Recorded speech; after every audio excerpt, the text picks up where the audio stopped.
Berita selanjutnya, saudara, kecelakaan lalu lintas antara truk muatan beras dengan mobil minibus jenis L300 yang membawa penumpang asal Kabupaten Aceh Barat Daya tujuan Banda Aceh.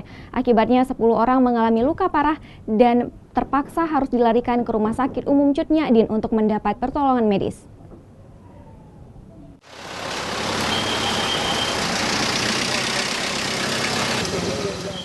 Kecelakaan lalu lintas Selaga Kambing antara mobil penumpang dengan truk muatan beras terjadi di Jalan Lintas Provinsi kawasan Suak Raya, Kecamatan Samatiga, Aceh Barat.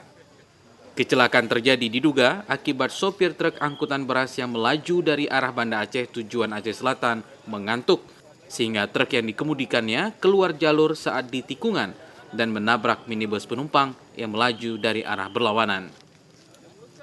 Akibat kecelakaan tersebut, minibus yang membawa 9 orang penumpang dari Aceh Barat Daya dan sopir truk mengalami luka parah. Kini korban kecelakaan langsung dilarikan ke Rumah Sakit Umum setempat untuk mendapatkan pertolongan medis.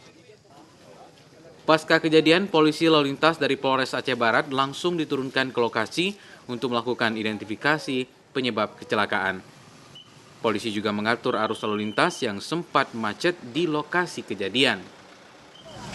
Subuh terjadi kecelakaan lalu lintas antara mobil penumpang dengan mobil barang yang membawa beras dolok tujuan Labuan Haji. Hasil kronologis kejadian itu, akibat kecelakaan itu 4 orang luka berat dan 6 orang luka ringan. 10 korban kecelakaan lalu lintas yang dilarikan ke Rumah Sakit Umum Cut Nyak Dien dengan kondisi luka parah. Seluruhnya mengalami patah tulang kaki dan pinggang akibat benturan kuat saat terjadi tabrakan. Teguh Umar, Kompas TV, Aceh Barat.